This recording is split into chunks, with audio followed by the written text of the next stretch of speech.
Desde o início dos tempos, o homem ergue reinos, constrói impérios e acredita que pode governar o mundo com as próprias mãos. Mas há um trono acima de todos os tronos, um rei acima de todos os reis, um nome diante do qual todo joelho se dobrará. As nações se levantam, os povos se agitam. E ainda assim o Salmo 2 ecoa como uma voz eterna. Por que se amotinam as nações? E por que os povos imaginam coisas vãs? Os poderosos se reúnem, planejam, conspiram, mas o Altíssimo observa e sorri. O trono dele não está ameaçado. Sua vontade não pode ser detida. Deus declara: Eu constituí o meu rei sobre Sião, o meu santo monte. Esse rei é o Messias, o Filho do Deus vivo, aquele que foi rejeitado pelo mundo, mas exaltado pelo Pai. Aquele que reina com poder, com justiça, com autoridade eterna. Hoje o Salmo 2 nos convida a olhar além da terra, além das coroas humanas, além dos impérios passageiros, porque há um reino que não pode ser abalado, um governo que jamais cairá, e um rei cujo nome é sobre todo nome. Jesus Cristo, o Messias prometido. Por que as nações se amotinam? Por que os povos planejam em vão? O Salmo começa com uma pergunta que ecoa através dos séculos. Uma pergunta que ainda hoje atravessa os noticiários, os impérios e os corações humanos. Por que o homem se rebela contra Deus? Porque tenta tomar o trono do Criador e ditar suas próprias leis. Reis se levantam, governantes conspiram, mas todos ignoram uma verdade imutável. O trono pertence ao Senhor. A história mostra que impérios nascem e caem, governos se erguem com promessas e desmoronam em corrupção. O homem luta por poder, mas não entende que está lutando contra o próprio Deus. O Salmo 2 expõe a arrogância humana, a tentativa do homem de ser seu próprio senhor.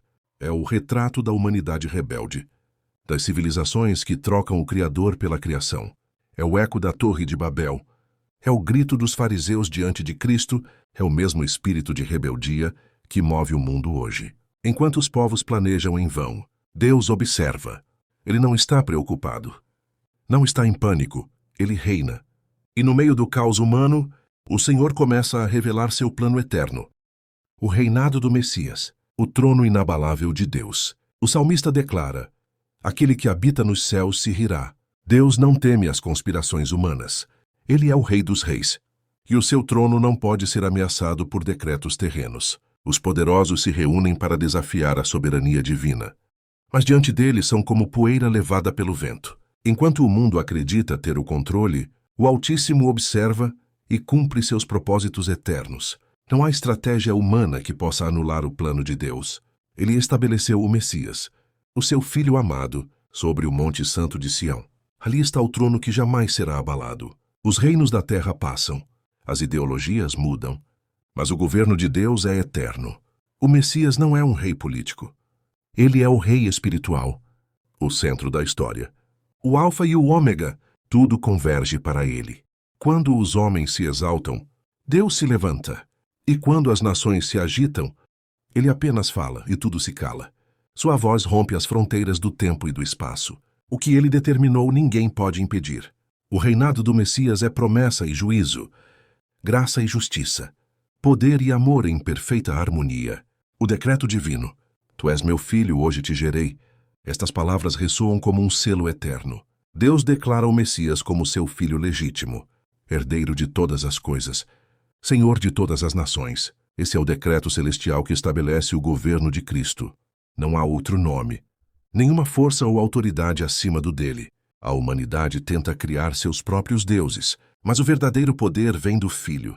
O Pai entrega a ele a herança das nações, os confins da terra como posse. Cada império, cada nação, cada rei, todos pertencem a ele. Cristo reina, mesmo quando o mundo parece desordenado. Seu governo é silencioso, mas soberano. Ele conduz a história ao destino que o Pai determinou. E um dia todo joelho se dobrará diante dele. Nenhum inimigo resistirá à sua autoridade. Nem o inferno, nem o orgulho humano, nem o tempo poderão detê-lo. O decreto foi feito no céu, e o que Deus estabelece, ninguém pode revogar. Jesus é o Filho gerado, não criado, eterno como o Pai. Ungido para reinar sobre tudo e todos, o poder do cetro de ferro. O Salmo diz: Tu os regerás com cetro de ferro, e os despedaçarás como um vaso de oleiro. O reinado do Messias é cheio de amor, mas também de justiça. Ele é o cordeiro e o leão. Sua misericórdia é infinita, mas sua autoridade é absoluta. O cetro simboliza poder, e o ferro, firmeza. Cristo não é um rei frágil. Ele reina com autoridade divina. Sua justiça não pode ser corrompida. Sua verdade não pode ser negociada. Os ímpios serão quebrados como barro nas mãos do oleiro. O tempo da graça é agora, mas virá o tempo do juízo. Aquele que hoje é Salvador voltará como juiz. Nenhum trono humano resistirá à sua chegada. As coroas cairão, os exércitos se dobrarão, as bocas se calarão. Somente o nome de Jesus será exaltado, e o mundo finalmente entenderá que o reinado de Cristo não é simbólico, é real, eterno e inegociável. Ele virá com glória, e todo olho o verá. O conselho aos reis. O salmista envia um aviso aos governantes. Agora, pois, ó reis, sede prudentes. Deixai-vos instruir, juízes da terra. A mensagem é clara.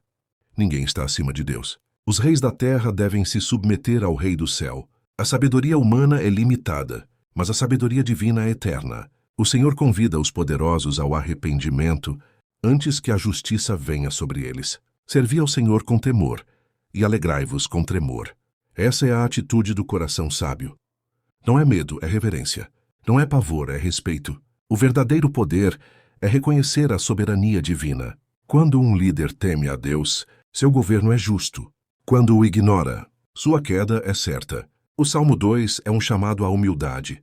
Deus não busca servos por força, mas corações que se rendem por amor. A sabedoria dos reis é obedecer ao Rei dos Reis. A maior vitória humana é se curvar diante de Cristo, pois Ele é o único Senhor, e todo poder vem das suas mãos. O beijo ao filho. Beijai o filho para que não se ire. Beijar o filho é reconhecer sua autoridade. É submeter-se à sua vontade. É adorá-lo como rei e salvador. Na cultura antiga, o beijo ao rei era sinal de lealdade e reverência. Aqui é símbolo de rendição espiritual. O beijo é o ato que diferencia o fiel do rebelde. Quem beija o filho recebe vida. Quem o rejeita, colhe juízo. Deus oferece graça antes do castigo, misericórdia antes da ira. Mas há um limite para a rebeldia humana. O tempo da oportunidade é agora. O Espírito Santo continua chamando corações, convidando cada um a se render ao Messias. Beijar o filho é amá-lo. É reconhecê-lo como o único caminho. Ele é o rei que não exige domínios, mas entrega salvação. É o Senhor que governa, mas também consola. É o Deus que julga, mas também perdoa. Benditos são os que beijam o Filho com sinceridade, pois encontram abrigo na sombra do seu amor. A ira divina, o Salmo alerta, para que não se ire e pereçais no caminho. A ira de Deus não é descontrole, é justiça perfeita. Ela é a resposta divina à maldade que domina o mundo. Durante muito tempo Deus observa, chama, adverte, mas chega o dia em que ele age. O mundo zombou do seu nome, pisou em seus mandamentos, e ignorou sua graça. Mas virá o tempo em que o silêncio de Deus será quebrado. Os que rejeitaram o Filho sentirão o peso da eternidade sem ele. Não haverá desculpas, nem defesas, nem advogados. Somente a verdade. Mas até mesmo nesse juízo, a misericórdia brilha. Porque hoje ainda há tempo. Tempo de arrependimento. Tempo de reconciliação. Deus não deseja condenar, deseja salvar. Mas o homem precisa escolher. Quem resiste à graça, escolhe o juízo. A ira de Deus é o reflexo da sua santidade, e o único refúgio contra ela é o sangue do Filho. O refúgio dos que creem. Bem-aventurados todos os que nele confiam. Aqui está o coração do Salmo 2. Mesmo em meio ao caos há um refúgio. Mesmo entre guerras e rumores, há segurança. O trono do Messias é abrigo para os que creem. Enquanto o mundo se desespera, os filhos de Deus encontram descanso. A fé se torna âncora e a esperança escudo.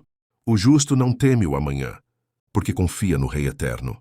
Os que o buscam não são envergonhados. A presença de Cristo é fortaleza em tempos de tribulação.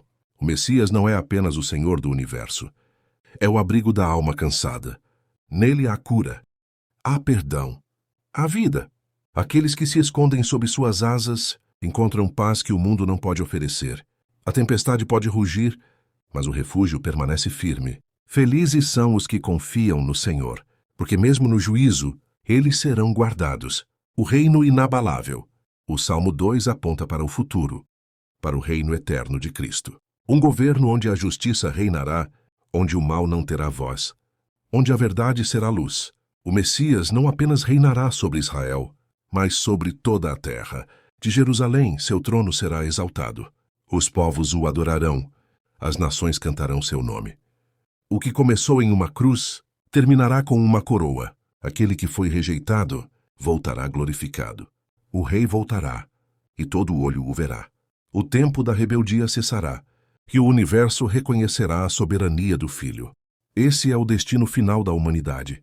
Reconhecer que Jesus Cristo é o Senhor. O Salmo 2 é uma profecia cumprida e ainda em curso, porque o Messias reina hoje no coração dos fiéis, e em breve reinará visivelmente sobre o mundo. O reino de Deus é inabalável, e ninguém poderá detê-lo. O reinado do Messias. O Salmo 2 começa com rebeldia, mas termina com esperança. Começa com conspiração, mas termina com adoração.